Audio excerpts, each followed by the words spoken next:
What's up, wrestling fans? It's the Emerald Enthusiast, the co-host of the Wayback Wrestling Mania podcast.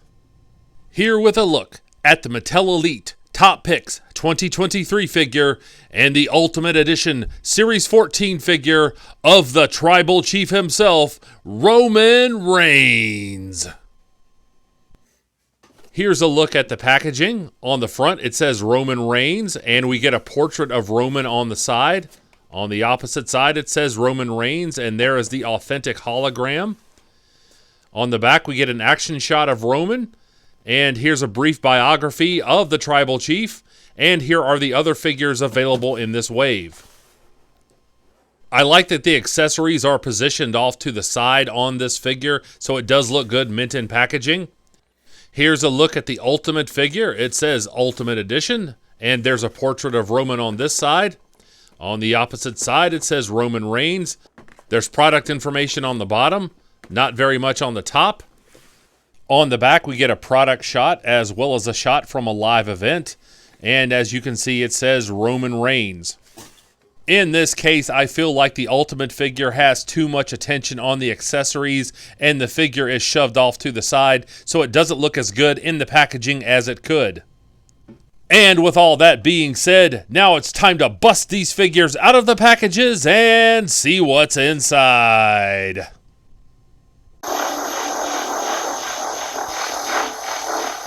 Let's have a look at accessories now, and these are the ones that come with the Elite figure. Here is the Universal Championship belt. I think the blue plastic is accurate. This metallic gold paint looks really nice. You can see how reflective that is. I like the texturing on the center plate. Now, mine feels fairly stiff, so I may have to work with this a little bit to get it around the figure's waist. Here's a look at the alternate set of hands, and each of these hands comes on a hinged peg. Here is the glove. I don't remember Roman ever wearing a solid red glove. I feel like there's some trim missing here. And this peg does give you posing options. Here's a look at the head of the table t-shirt, and as you can see, these are interchangeable. The Ultimate figure comes with a plethora of accessories, including an alternate set of hands. This gloved hand looks more accurate as it has better texturing and the black trim. And this figure also comes with the lei, and I really appreciate the sculpting on this. It's very pliable. It won't be hard to get this on the figure. And this figure comes with the Bloodline t-shirt. This has been screened on. It's very accurate. And on the back, it also says, "We the Ones." Now, I would avoid stressing out this paint. You wouldn't want to crack these designs. Now, the shirt comes apart in the back here. It's held together with Velcro, and that detaches easily. Once again, we see the Universal Championship, and there's not much of a difference here, although the strap is a little bit more pliable with this one. The WWE logo features some really intricate paint applications. And this figure comes with two alternate heads. And as you can see on this one, his hair is pulled back into a bun.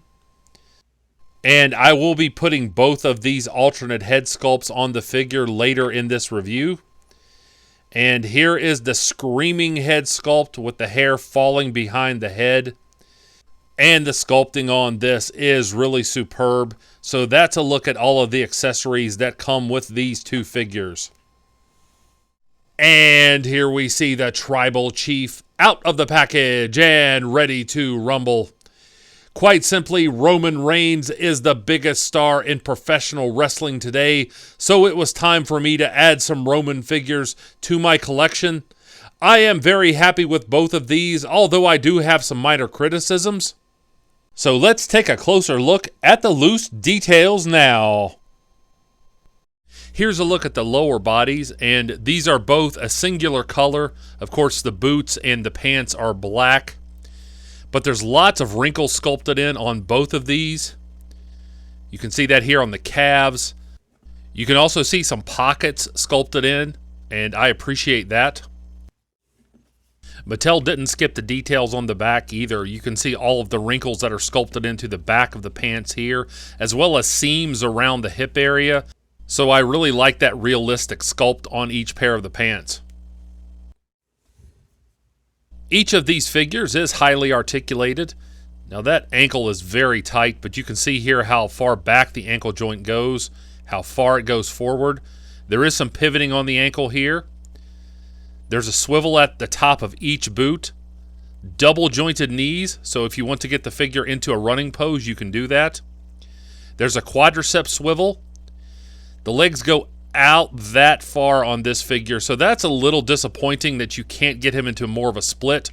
Although you can get him to step back, and I certainly like that. In terms of kicking forward, you can get the leg to move forward this much, so I feel like that could have been a little better. The Ultimate figure has the midfoot hinge as well as the ankle hinge. There is ankle pivoting here. There's a swivel at the top of the boot. This figure also has the double jointed knees, so you can get him into a really good running pose. Here is the quadricep swivel. And as far as the legs articulating outward into a split, this is definitely better than the Elite figure, but still not as good as I would have expected for an Ultimate figure. You can get him to step back a little bit, but I think the Elite has the edge there, although this figure has the edge in kicking forward. I would term the articulation on both of these as acceptable, but not outstanding. Now we'll have a look at the torsos.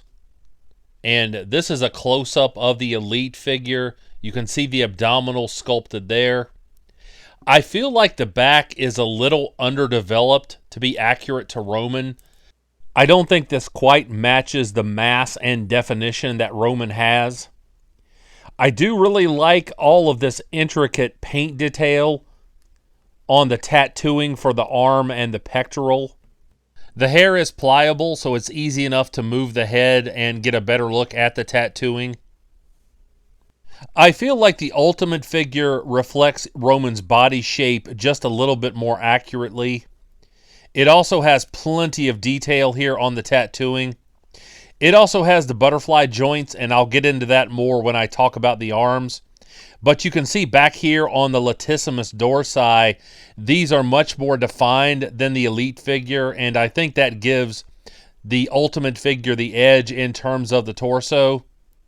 And likewise, the sculpting on the abdominals and pectorals is superb. In terms of articulation, the Elite figure pivots back and forth at the waist. The upper torso joint allows you to rock the figure back that much, and it crunches forward this much, but that is the extent of the articulation on the torso. The Ultimate figure has different construction. It also pivots back and forth at the waist, as you can see here. The figure rocks back at the upper torso this much, and you can get him to crunch forward this much. But this joint also allows you to rock the upper torso back and forth from side to side, so that gives this torso an edge over the Elite. Now let's compare the arms of these two figures. And you can see the red glove here. It does have the symbol on it, but again, it seems to be lacking some black trim. There's plenty of definition on the biceps and triceps here. This figure has double jointed elbows, and I am thankful for those. But once again, I feel like the Ultimate figure is just a little more accurate. The texturing on the glove is amazing, as is the paint detail. The limbs are also a little bit longer than the Elite figure, and I think that more accurately reflects the way that Roman Reigns' limbs look. In terms of articulation, the Elite figure has good movement at both of the wrists. The double jointed elbows will allow you to fold the arm into that position, and that's good for an elbow dropping pose. He has bicep swiveling here, and you can get the shoulder to raise up that much to the side. Unfortunately, on my figure here, this one is a little tight, so I may have to heat that up later on if I want to get him into a particular pose. As far as the Ultimate figure goes, the butterfly joints are next level in terms of articulation. You can see just how well they allow you to move the arms. So if you'd like to get this figure to rock back into that patented Roman Reigns screaming pose, you do have that option. Just like the Elite, this figure has the double jointed elbows. The arms do a 360. He also has the bicep swivel.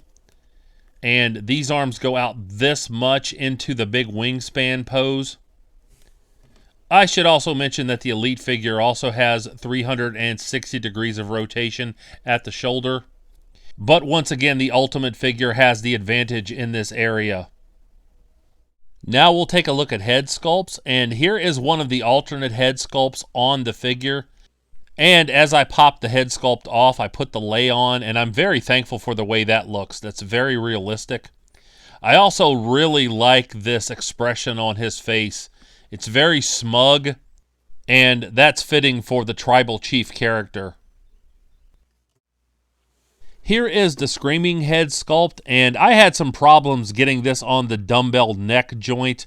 It still didn't go all the way on. I'm sure I could heat this up and make that easier, but I wanted to give you a closer look at the sculpting on this head. And the expression is very accurate to someone who is screaming. He looks like he just stepped on a Lego. For the Elite figure, the head moves side to side easily.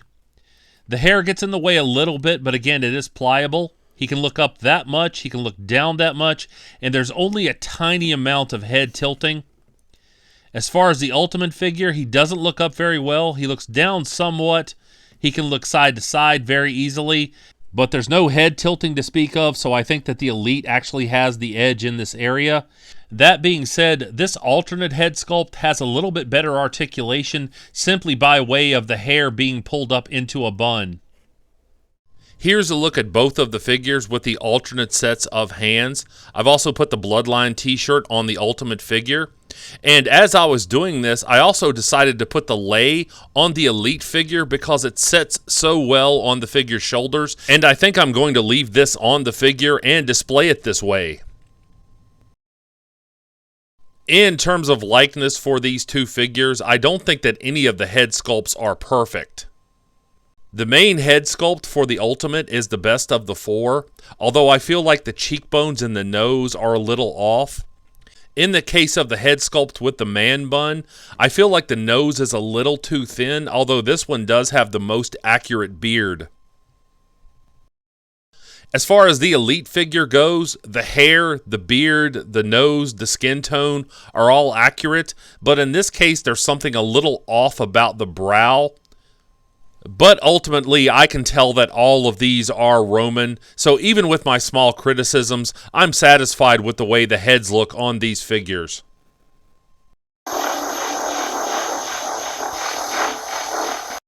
I certainly hope you have enjoyed this review. If so, please like and subscribe.